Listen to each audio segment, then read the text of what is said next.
നമസ്കാരം കൂട്ടുകാരെ, ഞാൻ ഇന്ന് ഒരു യാത്ര പോയപ്പോൾ വഴി കണ്ടതാ കേട്ടോ. അത് നിങ്ങളെ കാണിക്കാമെന്ന് വിചാരിച്ചേ. ഇത് നമ്മുടെ പുലാസാന. അപ്പോൾ ഒരുപാട് ആ ഒരു വീടിൻ്റെ മുറ്റത്ത് ഇങ്ങനെ വീണ് കിടപ്പുണ്ട്. അപ്പോൾ ഞാൻ കുറേ നേരം വണ്ടി ഞാൻ പാർക്ക് ചെയ്ത് ഫോൺ ചെയ്തുകൊണ്ടിരുന്നപ്പോഴാണ് ഇത് കണ്ടത്. അപ്പോൾ ഞാൻ രണ്ടെണ്ണം പോയി പറിച്ചത്. അവരോട് ചോദിച്ചൊന്നുമില്ല. റോഡ് ഇറമ്പിലാണ് നിന്നേ. അപ്പോൾ കയറ്റി പറിച്ചു. പിന്നെ പറിച്ച് നോക്കിക്കഴിഞ്ഞപ്പോഴാണ് അറിയുന്നത് ഇതിനകത്ത് ഫ്ലഷ് ഇല്ലാത്ത ടൈപ്പാണ്. കാര്യം ഇത് ഞാൻ പൊട്ടിച്ച് നോക്കി കഴിഞ്ഞപ്പോൾ കണ്ടോ, ഇതിനകത്ത് ഫ്ലഷ് ഇല്ല. കണ്ടില്ല ഇങ്ങനെ നിൽക്കുന്നത്. ഇതിൻ്റെ മെയിനുള്ള കുഴപ്പമെന്ന് പറഞ്ഞു കഴിഞ്ഞാൽ ഇത് ചിലപ്പം ഒന്നെങ്കിൽ കുരുവിട്ട് കിളിപ്പിച്ചായിരിക്കും. ഏതെങ്കിലും കഴിച്ചിട്ട് വന്നിട്ട് ഇത് കുരുവിട്ട് കിളിപ്പിച്ചത്. എനിക്കിത് ഭയങ്കര നല്ല വെറൈറ്റി കേട്ടോ, നല്ല വലിപ്പമുള്ള സംഭവം ഇത്.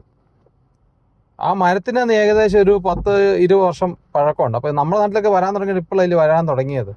അപ്പോൾ അത് അന്നത്തെ കാലത്തെ കണ്ട് കുരുവിട്ട് കിളിപ്പിച്ചതോ അല്ലെങ്കിൽ തൈ എങ്ങനെയെങ്കിലും എടുത്തുകൊണ്ട് വന്ന് കിളിപ്പിച്ചതായിരിക്കും. ഇതുപോലെ ഫ്ലഷ് ഇല്ലാത്ത സംഭവം നമ്മൾ ചെയ്യേണ്ടതെന്ന് പറഞ്ഞു കഴിഞ്ഞാൽ മൈക്രോ ന്യൂട്രിയൻസിൻ്റെ ഒക്കെ കുറവുകൊണ്ട് ഇങ്ങനെ സംഭവിക്കാം. പിന്നെ വേനൽക്കാലത്ത് വെള്ളം ഒഴിച്ച് കൊടുത്തില്ലെങ്കിലും ഇതേപോലെ സംഭവിക്കാറുണ്ട്. ചില റംബൂട്ടാനൊക്കെ നമ്മൾ കണ്ടിട്ടുണ്ട്. അപ്പോൾ അതിനുള്ള പ്രതിവിധി എന്ന് പറഞ്ഞാൽ മൈക്രോ ന്യൂട്രിയൻസ് കൊടുക്കുക. ആദ്യം കുമ്മായിട്ട് കുമ്മായിട്ട് കൊടുത്തിട്ട് മൈക്രോ ന്യൂട്രിയൻസ് കൊടുത്ത് നോക്കുക.